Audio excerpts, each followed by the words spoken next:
الحمد لله نحمده ونستعينه ونستغفره ونؤمن به ونتوكل عليه ونعوذ بالله من شرور أنفسنا ومن سيئات أعمالنا من يهده الله فلا مضل له ومن يضلله فلا هادي له ونشهد أن لا إله إلا الله وحده لا شريك له ونشهد أن سيدنا وسندنا ومولانا محمدا عبده ورسوله أما بعد فأعوذ بالله من الشيطان الرجيم بسم الله الرحمن الرحيم يا أيها الناس قد جاءتكم موعظة من ربكم وشفاء لما في الصدور وهدى ورحمة للمؤمنين قل بفضل الله وبرحمته فبذلك فليفرحوا هو خير مما يجمعون سبحان ربك رب العزة عما يصفون وسلام على المرسلين والحمد لله رب العالمين. تمام احباب پیار و محبت سے بآواز بلند درود شریف پڑھ لیں. اللهم صل على محمد وعلى آل محمد كما صليت على إبراهيم وعلى آل إبراهيم إنك حميد مجيد. اللهم بارك على محمد وعلى آل محمد كما باركت على إبراهيم وعلى آل إبراهيم إنك حميد مجيد. انتہائی قابل صد احترام صدر مجلس اور عزیزان گرامی قدر میرے محترم دوستوں، بزرگوں اور بھائیوں، آج 2 مارچ 2024 بروز ہفتہ برادر مکرم حضرت مولانا مفتی محمد احمد حنفی خلیفہ مجاز متکلم اسلام مناظر اسلام حضرت مولانا محمد الیاس گھمن حفظہ اللہ دامت برکاتہم العالیہ کے انتہائی پرخلوص دعوت پر اور انتہائی اصرار پر پہلی مرتبہ آپ کے اس شہر دریا خان مری اس کے قریب میں اس مدرسہ امام اعظم ابو حنیفہ رحمہ اللہ اس عظیم الشان ادارے کے اندر اور آج کے اس پروقار اور عظیم الشان خانقاہی اجتماع و ختم قرآن و عظمت قرآن و دستار فضیلت کانفرنس میں حاضری ہوئی ہے.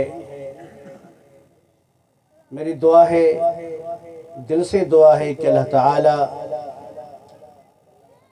یہاں پر ہونے والے ماہوار خانقاہی اجتماع کو اور اس اجتماع میں ہونے والے ذکر و اذکار کو اور بیانات اور دعاؤں کو قبول فرمائے، اور ساتھ ساتھ آج کے اس عظیم الشان پروگرام کو بھی اللہ تعالی اپنے خصوصی دربار میں شرف قبولیت عطا فرمائے. ہم گنہگاروں کی اور دیگر حضرات علماء کرام کی اور آپ کی حاضری بھی اللہ رب العزت قبول فرمائے. میرے محترم دوستوں اور بھائیوں، جیسا کہ آپ کو معلوم ہے کہ آج کا یہ اجتماع ان معصوم نونہال آپ کے اور ہمارے بچے جنہوں نے حفظ قرآن مکمل کیا ہے اور وہ بچے جنہوں نے ناظرہ قرآن کریم مکمل کیا ہے، ان کی دستار فضیلت اور وہ ہماری ایک معصوم چھوٹی سی بچی جس نے ناظرہ قرآن شریف ختم کیا ہے اس کی خمار پوشی کے حوالے سے یہ پروگرام منعقد ہے۔ ہم اور آپ اس میں جمع ہیں۔ اللہ تبارک و تعالیٰ کا یہ محض خاص کرم اور یہ فضل ہے کہ اللہ تعالیٰ نے یہ قرآن عظیم کی عظیم نعمت اور عظیم دولت اللہ نے ان کو عطا فرمائی ہے۔ میرے محترم دوستوں اور بھائیوں، قرآن کریم بہت بڑی دولت ہے۔ قرآن کریم بہت بڑی دولت ہے۔ دنیا کی کوئی نعمت، کوئی دولت، کوئی عہدہ، کوئی منصب، دنیا کی کوئی چیز اس دولت کا کہو مقابلہ نہیں کر سکتی۔ اس دولت اور نعمت کے بدلے میں کوئی چیز اس کا مد مقابل نہیں ہے، اس لیے کہ قرآن کریم صرف اللہ کی کتاب نہیں ہے، یہ کتاب اللہ نہیں ہے، یہ کلام اللہ بھی ہے۔ ذالک الکتاب لا ریب فیہ، یہ کتاب جس میں کوئی شک و شبہ نہیں۔ قرآن کریم یقیناً اللہ کی کتاب بھی ہے، لیکن یہ اللہ کا کلام بھی ہے۔ ھذا کلام اللہ قد خرج منہ، یہ اللہ کی بات ہے، یہ اللہ کا کلام ہے، یہ اللہ کی گفتگو ہے جو اللہ سے نکلی ہے۔ تورات، انجیل، زبور یہ کتاب اللہ ہے، یہ کلام اللہ بھی ہے۔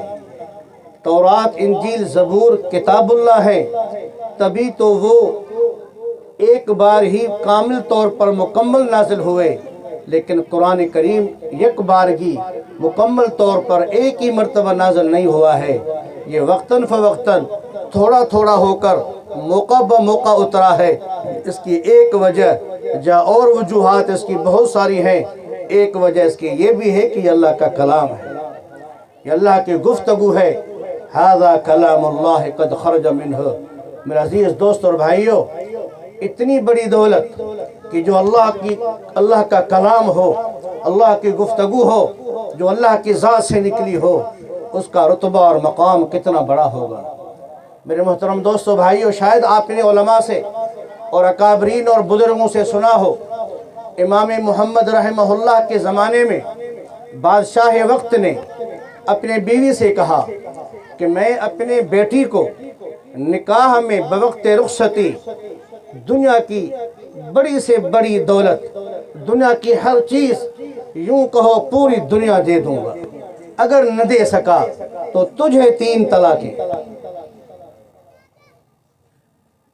توجہ، امام محمد رحمہ اللہ کے زمانے میں بادشاہ وقت نے بیوی سے کہہ دیا میں اپنے بیٹی کو بوقت نکاح رخصتی دنیا سے بڑی دولت دوں گا، یعنی سب کچھ دے دوں گا، پوری دنیا دے دوں گا، نہ دے سکا تو تجھے 3 طلاقیں۔ پریشانی ہوئی، ٹینشن ہوئی کہ ظاہر بات ہے کہ کوئی باپ اپنے بیٹی کو پوری دنیا نہیں دے سکتا، بڑی سے بڑی دنیا کی دولت نہیں دے سکتا، سب کچھ ہر چیز نہیں دے سکتا۔ ٹینشن ہوئی، پریشان ہوئے، امام محمد رحمہ اللہ کے پاس آئے۔ امام صاحب میں یہ کہہ بیٹھا ہوں بیوی کو، ظاہر بات ہے میں نہیں دے سکوں گا کوئی چیز ایسی، نہ دے سکا تو میری قسم ٹوٹ جائے گی، بیوی کو طلاقیں ہو جائیں گی، جبکہ بیوی میری گھر کی ملکہ ہے، بادشاہ زادی ہے، میری عزت ہے، میری اس سے محبت ہے، مسئلہ کیسے بنے گا؟ امام محمد رحمہ اللہ نے فرمایا کوئی ٹینشن کی بات نہیں، کوئی پریشان ہونے کی بات نہیں، تیری قسم نہیں ٹوٹے گی، جا کر گھر بیٹھ جا، اطمینان سے بیٹھ جا، تسلی سے بیٹھ جا۔ پوچھا کیسے یہ ہوگا، کیسے اطمینان کروں، کیسے ٹینشن نہ ہو؟ امام محمد رحمہ اللہ نے فرمایا جب بیٹی کے نکاح اور رخصتی کا وقت آئے اور کچھ بھی نہ دینا، اللہ کا کلام قرآن مجید دے دینا، گویا کہ تو نے دنیا کی بڑی سے بڑی دولت دے دی، تیری قسم پوری ہو جائے گی۔ میرے محترم دوستو بھائیو، اس قسم کے واقعات ہمیں دین کے اندر، شریعت مطہرہ کے اندر اور مطالعے کے اندر ملتے ہیں، تو قرآن کریم بہت بڑی دولت ہے۔ میرے محترم دوستو بھائیو، قرآن کریم جب اتنی بڑی دولت ہے، اتنی بڑی نعمت عظمیٰ ہے، تو اس سے تعلق قائم کرو، قرآن سے تعلق قائم رکھو، قرآن والوں سے تعلق قائم رکھو۔ یہ قرآن کریم کہاں پڑھایا جاتا ہے؟ مدارس کے اندر۔ کون پڑھاتے ہیں؟ حفاظ اور قراء اور علماء۔ جس طرح قرآن اللہ کی کلام، اس کی بڑی عظمت، اس کی بڑی رفعت، اس کی بڑی بلندی، اس کا بڑا مقام، تو قرآن جو پڑھانے والے ہیں ان کی شان بھی کم نہیں ہے۔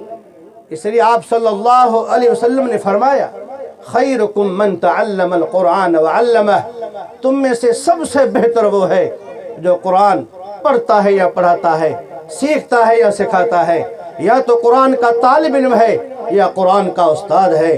تو میرے محترم دوستوں اور بھائیوں، ان اداروں، ان مدارس دینیہ، ان مکاتب قرآنیہ، ان کے اندر یہ پڑھنے والے آپ کے اور ہمارے معصوم نونہال، یہ چھوٹے چھوٹے بچے اور ان کو پڑھانے والے، ان کے حضرات اساتذہ کرام، حفاظ اور قراء حضرات، اور یہ ہمارے بھائی علماء حضرات جو ان کو پڑھاتے ہیں، ان پر اپنی پوری صحت اور جان کھپاتے ہیں، ان کی تربیت کرتے ہیں، ان کو پروان چڑھاتے ہیں، ان کو اس قابل بناتے ہیں کہ آج یہ بچے یہاں سے سب کچھ سیکھ کر، یہاں تک کہ السلام علیکم ورحمۃ اللہ بھی یہاں سے سیکھ کر آپ کے گھر میں آ کر آپ کو سلام کرتے ہیں، آپ کے ہاتھوں کو بوسہ دیتے ہیں، آپ کا احترام کرتے ہیں، آپ کی عزت کرتے ہیں، آپ کا یہ ادب کرتے ہیں۔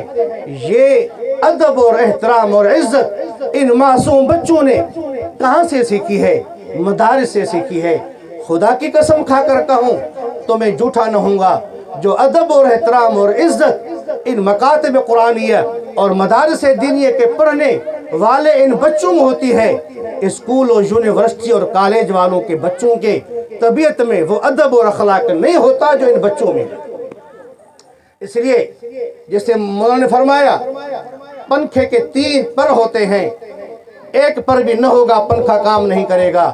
تو یہاں بھی آپ کے تعاون کی ضرورت ہے۔ یہاں اساتذہ محنت کریں گے، گھر میں آپ ان کی حوصلہ افزائی کریں گے، ٹائم پر بھیجیں گے، ٹائم پر لے جائیں گے، ان کی حوصلہ افزائی کریں گے۔ اور تیسرا پر بچہ خود محنت کرے گا، استاد محنت کرے گا، آپ محنت کریں گے۔ جب تینوں پر مل جائیں گے تو جس طرح 3 پر مل کر ایک پنکھا مکمل بنتا ہے اور اچھی ہوا دیتا ہے، ٹھنڈی ہوا دیتا ہے، اس طرح یہ بچہ بھی انشاءاللہ پڑھ کر اور بڑا ہو کر آپ کے لیے آنکھوں کی ٹھنڈک بنے گا۔ میرے محترم دوستو بھائیو، اللہ تعالیٰ نے قرآن کریم میں ہمیں دعا سکھائی ہے، ربنا ہب لنا من ازواجنا وذریاتنا قرۃ اعین، اے اللہ ہمیں ایسی بیویاں اور ایسی پاکیزہ اولاد عطا فرما جو ہمارے لیے آنکھوں کی ٹھنڈک بنے۔ میرے محترم دوستو بھائیو، آنکھوں کی ٹھنڈک اولاد آپ کے لیے تب بنے گی جب آپ ان کے لیے کچھ نہ کچھ کریں گے، جیسے مولانا آپ کو فرما رہے تھے کہ آپ کا فل تعاون چاہیے، جانی بھی تو مالی بھی، اور اگر مالی تعاون آپ نہیں کر سکتے تو مولانا نے فرمایا خالی بچے ہمیں دو، اور وہ بچے جو نکمے ہوں، جو تمہارے اسکول و کالج کے بھی کام کے نہ ہوں، وہ بچے ہمیں دے دو، انشاءاللہ وہ بچے ہم آپ کو کامیاب کر کے دیں گے، پڑھا کر کے دیں گے، آپ کے لیے آنکھوں کی ٹھنڈک بنا کر دیں گے، جو انشاءاللہ آپ کے کام آئیں گے۔ میرے محترم دوستو بھائیو، یہ بچے جو آج چھوٹے پڑھ کر فارغ ہوں گے، بڑے ہوں گے، آپ مر جائیں گے، ہم مر جائیں گے، قبروں میں چلے جائیں گے، یہی بچے ہمارے لیے صدقہ جاریہ بنیں گے، ہمارے لیے آخرت کا ذخیرہ بنیں گے، ہمارے لیے آخرت کا ثمر بنیں گے، ہمارے لیے مغفرت کی دعائیں کریں گے، ان کے عقائد درست ہوں گے، یہ نمازیں پڑھیں گے، نماز کے درمیان قاعدے میں اتحیات میں بیٹھ کر یہ بچے دعا پڑھیں گے، رب اجعلنی مقیم الصلاة ومن ذریتی ربنا وتقبل دعا ربنا اغفر لی ولوالدی وللمؤمنین یوم یقوم الحساب۔ میرے تقریباً 2 مہینے ہوئے فوت ہوئے ہیں، ہم 6 بچے حافظ و عالم ہیں، تقریباً 4-5 مساجد کے امام ہیں، خطیب اور امام ہیں۔ بتائیں، ہم نماز پڑھاتے ہیں، اپنی بھی پڑھتے ہیں، ہر 2 رکعت پر یا 4 رکعت پر ہم اپنے والدین کے لیے دعائیں مغفرت کرتے ہیں نہیں کرتے؟ ہم اپنے والدین کے لیے صدقہ جاری ہیں یا نہیں ہے؟ تو میرے محترم دوستو بھائیو، اس بات کی طرف توجہ دو۔ قرآن کریم جب بڑی دولت ہے تو یہ دولت اپنے بچوں میں منتقل کرو۔ ہم فتویٰ نہیں دے رہے کہ کالج نہ پڑھائیں، یونیورسٹی نہ پڑھائیں، اسکول کی تعلیم نہ دیں، پرائمری اور میٹرک اور فرسٹ ایئر اور انٹر آپ انجینئر اور ڈاکٹر نہ بنائیں، آپ ان کو ایم اے اور بی اے نہ پڑھائیں، بی کام وغیرہ نہ پڑھائیں۔ ضرور پڑھائیں، وقت کی ضرورت ہے دنیاوی تعلیم، لیکن جو مقصد ہے دین کی تعلیم، قرآن کریم، جس قرآن کریم سے ہمارا بچہ صحیح معنی میں انسان بھی بنے گا اور کامل انسان بنے گا، کامل مسلمان و مومن بنے گا، آپ کا میرا فرما بردار بنے گا، اس کے اندر انسانیت آئے گی، اس کے لیے ضروری ہے کہ آپ ان بچوں کو دینی تعلیم ہی بچوں کو اور انسان کو صحیح معنی میں انسان بناتی ہے۔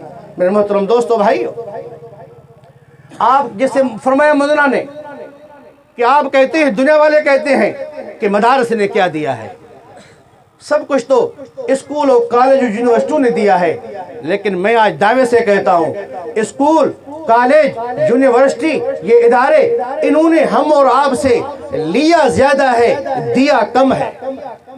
مدارس نے ہم سے لیا کم ہے، دیا زیادہ ہے۔ یہ میری دعویٰ ہے۔ پرائمری کے 5 کلاسیں، پھر 5 میٹرک، 10 کلاس ہمارا بچہ پڑھ کر میٹرک پڑھ کر فارغ ہوا۔ اسکول و کالج والوں نے میٹرک کے بعد ہم اور آپ کو کیا دیا؟ کاغذ کا ٹکڑا دیں گے، سند دیں گے، ڈگری دیں گے۔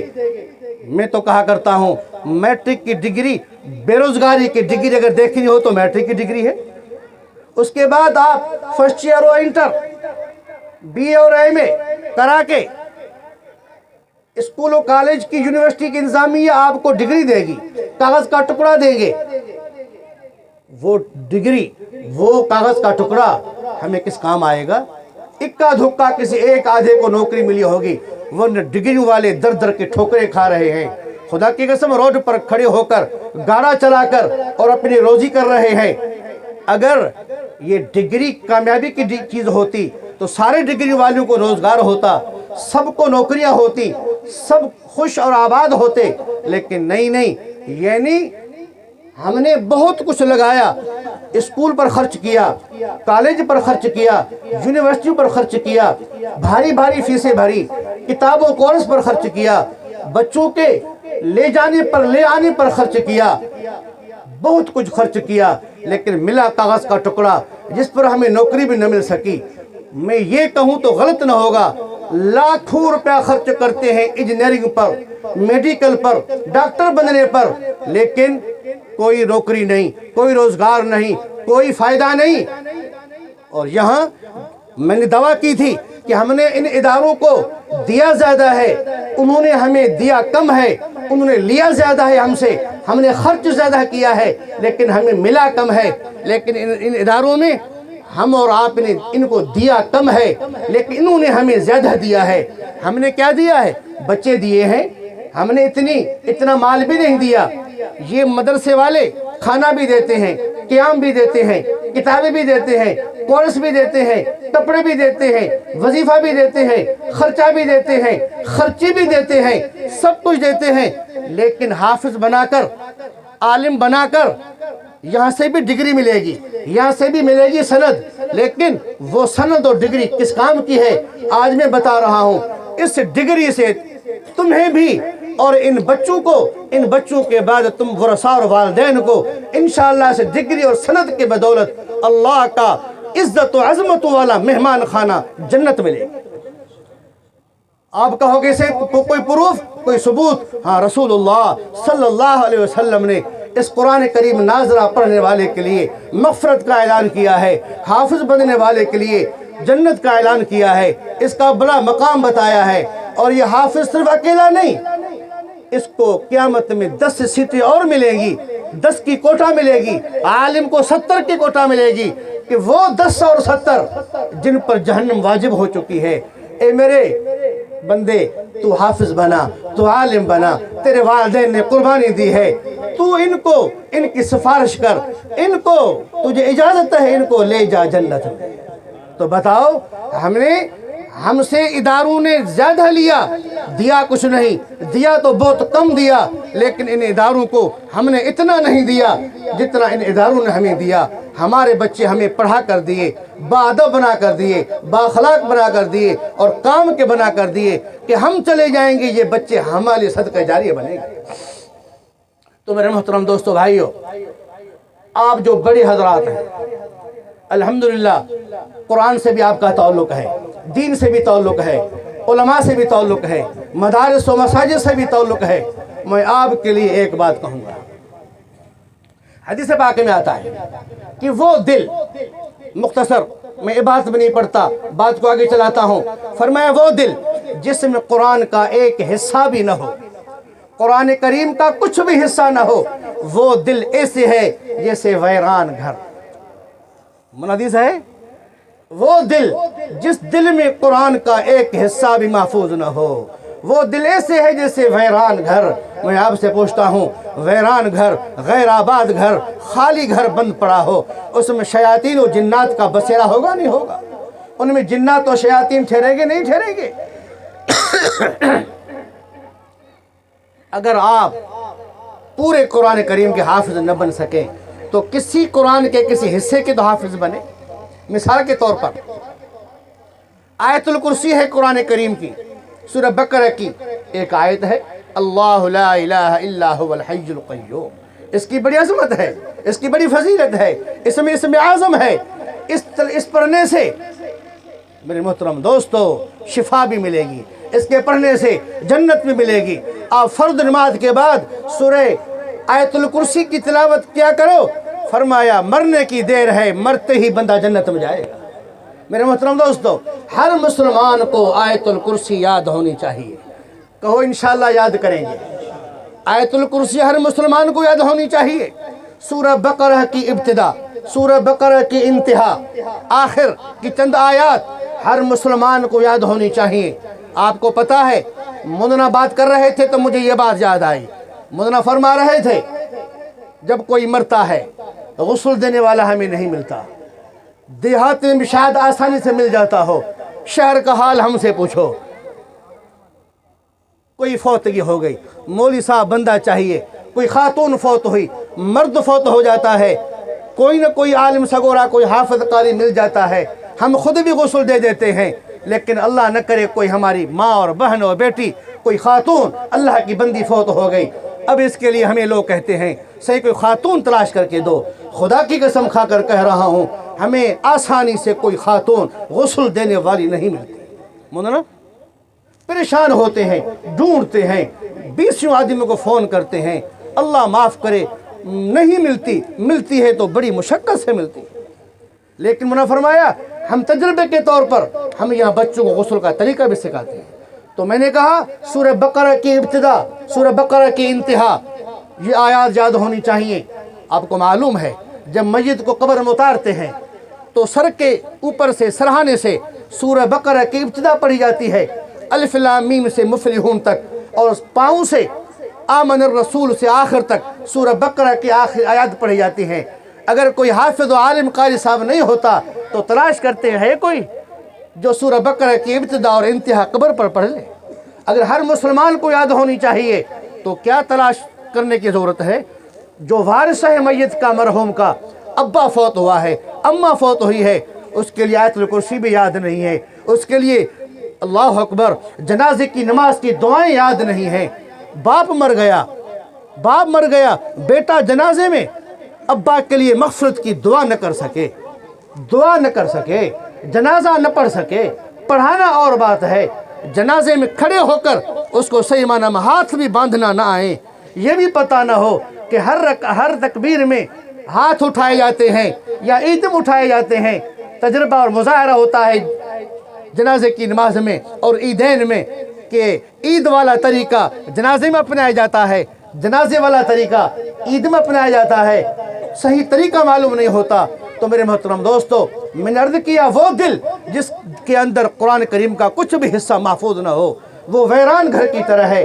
اس لیے آیت الکرسی یاد کرو، سورہ بقرہ کی ابتدا انتہا یاد کرو، سورہ کہف آپ کو معلوم ہے سورہ کہف کی کیا فضیلت ہے۔ آپ صلی اللہ علیہ وسلم نے سورہ کہف پڑھنے سے بتایا ہے کہ دجال سے حفاظت ہوگی، دجال کے فتنے سے حفاظت ہوگی۔ حضرات محترم، ایک ہے دجال شخص کی آمد، وہ تو اپنے وقت پر ہوگی، لیکن دجال کا دجل، دجال کا مکر، دجال کا فتنہ وہ تو چل رہا ہے، پتہ ہی نہیں چل رہا کیا ہو رہا ہے۔ جو بات منظر عام پر ہے یہی حقیقت ہے یا اس کے پس پشت اور کوئی پس منظر ہے؟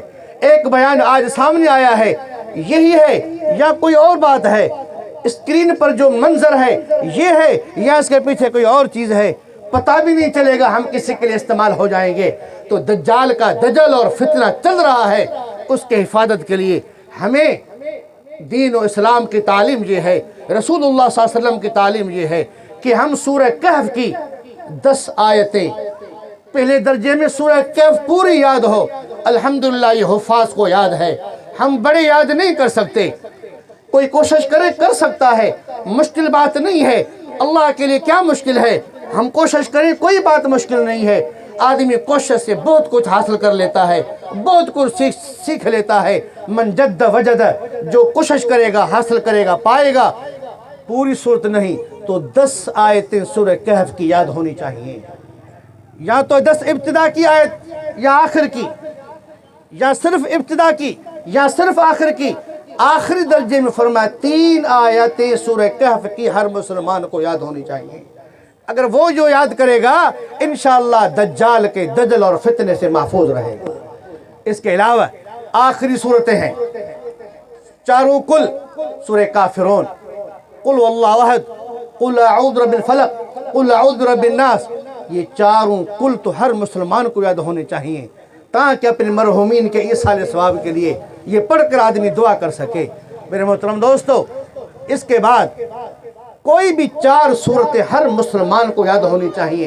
آپ خواص بیٹھے ہیں، معزز مہمانان گرامی میں بیٹھے ہیں، عوام بھی ہے، خواص بھی ہے، معزز بھی ہیں، محترم بھی ہیں، مسافر بھی ہیں، مقامی بھی ہیں، قریب اور دور کے آئے ہوئے، سب سے عرض کرتا ہوں 4 صورتیں تو ہر مسلمان کو یاد ہونی چاہیے تاکہ جو 4 رکعت والی نماز ہے آدمی وہ 4 صورتیں 4 رکعت والی نماز میں تو پڑھ سکے، 4 رکعت والی نماز میں تو پڑھ سکے۔ ایسے نہ کہ ایک ہی صورت یاد ہو 4 رکعتوں میں وہی، 2 صورتیں یاد ہوں 4 رکعتوں میں وہی۔ میرے محترم دوستو بھائیو، آپ بڑوں سے یہ میرا نصیحت ہے، یہ میری نصیحت ہے، یہ پیغام ہے کہ قرآن کریم سے تعلق قائم کرو۔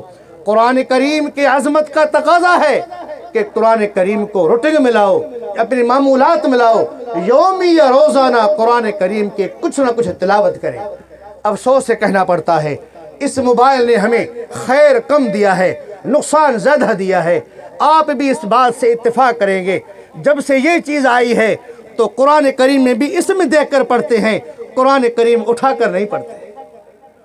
تلاوت ہو جائے گی، فرض ادا ہو جائے گا، لیکن قرآن کریم کی زیارت سے محروم رہیں گے، قرآن کریم کا نور نصیب نہیں ہوگا، قرآن کریم کا جو فیض ہے وہ حاصل نہیں ہوگا، قرآن کریم کی زیارت سے چہرے میں جو نورانیت پیدا ہوگی وہ حاصل نہیں ہوگی۔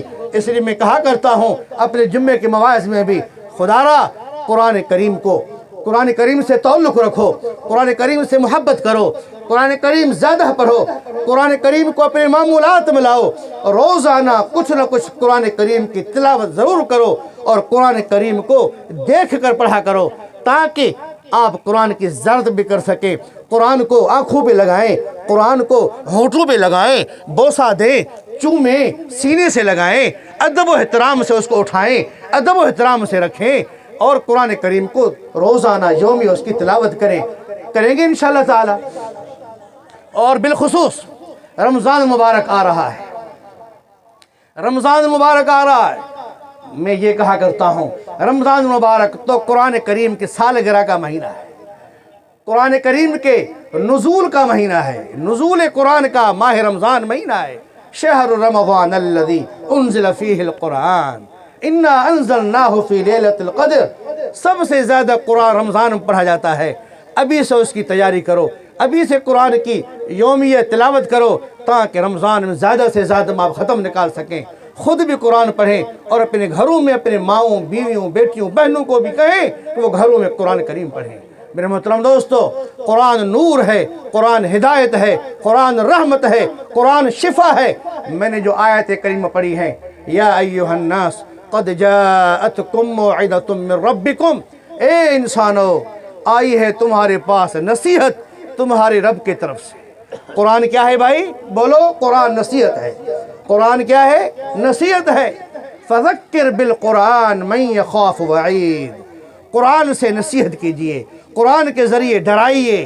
قرآن خوشخبری بھی سناتا ہے، ان ھذا القرآن یہدی للتی ہی اقوم، بے شک یہ قرآن سیدھا راستہ دکھاتا ہے، اقوم، قیم، سیدھا راستہ، صراط مستقیم والا راستہ، صحیح راستہ، حق کا راستہ، سچ کا راستہ قرآن دکھاتا ہے۔ میرے محترم دوستو بھائیو، قرآن کریم کی عظمت کا تقاضا میں نے کیا ہے کہ یہ جب نصیحت کی کتاب ہے تو اس سے نصیحت حاصل کریں۔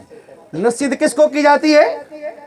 جو غلط کام کرتا ہو، جو غلط راستہ چلتا ہو، اس کو سمجھایا جاتا ہے کہ بیٹا یہ تو جس رخ پہ جا رہا ہے، جس راستے پہ جا رہا ہے، یہ سیدھا نہیں ہے، یہ غلط ہے، جو کام تو کر رہا ہے یہ غلط ہے، میں تجھے نصیحت کرتا ہوں، سمجھاتا ہوں، آئندہ ایسے نہ کرنا۔ قد جاءتکم موعظۃ من ربکم، اللہ تعالیٰ نے قرآن کریم کی یہ صفات بتائی ہیں، اے انسانو میں نے تمہاری طرف نصیحت والی کتاب قرآن بھیجی ہے۔ موعظۃ من ربکم، دوسری صفت شفاء لما فی الصدور، تمہارے سینوں کے اندر جو بیماریاں ہیں، جو روگ ہے، نفاق ہے، تکبر ہے، بغض و حسد کینہ ہے، تکبر ہے، سینے کی بیماریاں، دلوں کی بیماریاں، فرمایا ان بیماریوں سے قرآن شفا ہے۔ سینے کی خرابیوں کو، بیماریوں کو قرآن دور کرتا ہے۔ شفاء لما فی الصدور وہدن، قرآن ہدایت ہے، رحمت للمومنین، اور ایمان والوں کے لیے، تم سب کے لیے قرآن رحمت ہے۔ چار صفات بیان ہوئی قرآن کریم کی۔ نمبر 1، بولو قرآن نصیحت ہے، قرآن شفا ہے، قرآن ہدایت ہے، قرآن رحمت ہے۔ آگے کیا فرمایا؟ رحمت للمومنین، قل بفضل اللہ وبرحمتہ، قل بفضل اللہ وبرحمتہ فبذلک فلیفرحوا، کہہ دیجئے کہ اللہ کے فضل پر، اللہ کی رحمت پر، کیا مراد اللہ کے فضل سے، اللہ کی رحمت سے؟ مفسرین فرماتے ہیں فضل اور رحمت سے مراد اللہ کا قرآن ہے۔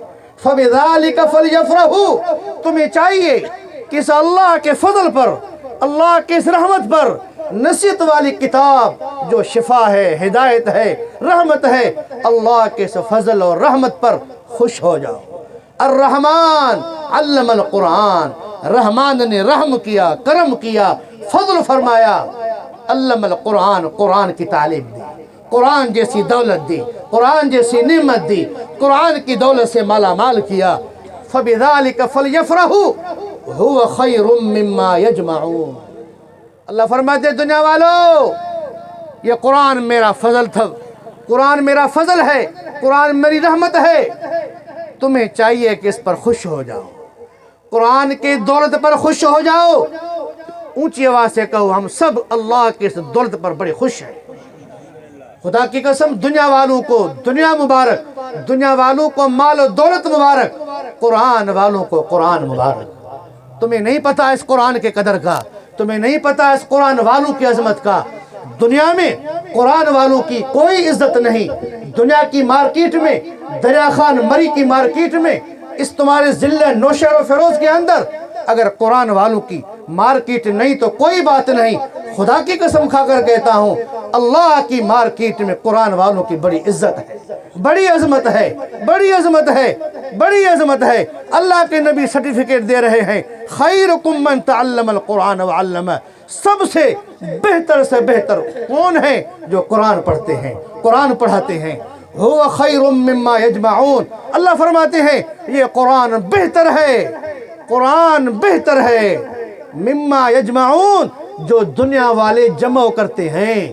دنیا والے مال جمع کریں، بیلنس جمع کریں، دولت جمع کریں، مال و متاع جمع کریں، سونا چاندی جمع کریں، ریال اور درہم اور پاؤنڈ اور ڈالر جمع کریں، زمینیں جمع کریں، پلاٹ جمع کریں، دکانیں بنائیں، مارکیٹیں بنائیں۔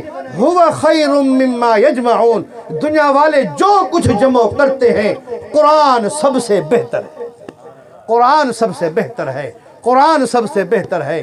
خدا کی قسم وہ سینے مبارک ہیں، وہ دلیں مبارک ہیں جن دلوں کے اندر قرآن محفوظ ہے، وہ سینے مبارک ہیں جن سینوں میں قرآن محفوظ ہے۔ میرے محترم دوستو، زمین و آسمان ابھی نہیں بنے تھے، ہزارہ سال پہلے اللہ تعالیٰ نے سورہ یاسین شریف کی اور سورہ طٰہٰ کی تلاوت فرمائی۔ ان اللہ قرأ طٰہٰ و یاسین، اللہ نے تلاوت فرمائی اپنے شایان شان، اپنی زبان سے، اپنی شان کے مطابق اللہ نے تلاوت فرمائی، اور سننے والے نورانی ملائکہ اور فرشتے، جب ملائکہ نے، فرشتوں نے اللہ کے اپنی شان کے مطابق جس طرح اللہ نے تلاوت فرمائی، سورہ یاسین پڑھی، سورہ طٰہٰ پڑھی۔ ابھی میں نے کہا نا، ھذا کلام اللہ، یہ اللہ کا کلام ہے، کتاب بھی ہے، کلام بھی ہے۔ اللہ نے اس کی تلاوت کی ہے، اس کو پڑھا ہے۔ دوسری کتابوں کی اللہ نے تلاوت نہیں کی، دوسری کتابوں کی حفاظت کی ذمہ داری اللہ نے نہیں لی، اس لیے ان میں تغیر و تبدل آ گیا۔ آج تورات صحیح معنی میں اصلی محفوظ نہیں، زبور محفوظ نہیں، انجیل محفوظ نہیں، لیکن یہ کلام اللہ جب سے نازل ہوا ہے، وہی قرآن جو مکہ مدینے میں ہے، آج وہی قرآن تمہارے مکتب امام اعظم ابو حنیفہ رحمہ اللہ میں موجود ہے۔ میرے محترم دوستو بھائیو، یہی قرآن جب اللہ نے پڑھا، ملائکہ نے سنا، تو ملائکہ نے پتہ ہے کیا کہا؟ طوبیٰ لامت، مبارک ہو اس امت کو جس امت پر یہ قرآن نازل ہوگا، مبارک ہو ان سینوں کو جو سینے قرآن کو محفوظ کریں گے۔ میں آج کیوں نہ مبارک دوں ان دو بچوں کو جنہوں نے کھڑے ہو کر ہمیں زیارت کروائی اور بتایا مزید پلس میں یہ بات، وہ بچہ جو ورثہ کے کام کا نہیں تھا، یوں سمجھو نکمہ تھا، بیکار تھا، انہوں نے 1 سال میں اس کو حافظ بنایا ہے۔ میں کیوں نہ ان بچوں کے ورثاء کو، ان کے اساتذہ کو، منتظمین کو اور اب تمام آنے والے کو کیوں نہ میں مبارک دوں؟ اللہ کے ملائکہ نے ان کو مبارک دی ہے۔ مبارک ان سینوں کو، ان دلوں کو جن سینوں اور دلوں نے ان قرآن کو محفوظ کیا ہے۔ مبارک ان زبانوں کو جو زبانیں قرآن کو پڑھیں گی، جو زبانیں قرآن کو پڑھیں گی، جو سینے محفوظ کریں گے، جس امت پر قرآن اترے گا۔ میرے محترم دوستو، امت ہم ہیں، مبارک مل گئی، قرآن انہوں نے حفظ کیا، ان کو مبارک مل گئی ملائکہ کی۔ جتنے پڑھیں گے، پڑھتے رہیں گے، سب کو مبارک ملے گی۔ آپ جو بڑے ہیں، معزز محترم خواص مہمان ہیں، آپ بھی پڑھ کر کہو انشاءاللہ اس مبارک کے ہم بھی مستحق بنیں گے۔ میرے محترم دوستو بھائیو، اس لیے میں نے عرض کیا ہے کہ قرآن سے تعلق رکھو۔ قرآن بڑی دولت ہے، قرآن بڑی چیز ہے، بڑی چیز ہے۔ کیا پتا تمہیں، قرآن کی نعمت کی وجہ سے یہ بچے بڑے ہو کر گنہگار بن سکتے ہیں، خطا کار بن سکتے ہیں۔ اللہ نہ کرے کسی خطا اور گناہ کی وجہ سے جہنم میں بھی گئے، کوئی سزا ہلکی پھلکی ملی، دھلائی ہو گئی، دھوبی کپڑا دھوتا ہے نا، اس کو کوڑتا بھی ہے، پھر سکھاتا بھی ہے، پھر استری سے اس کو پریس بھی کرتا ہے۔ اللہ نہ کرے، اللہ بچائے، اللہ آفت کا معاملہ فرمائے۔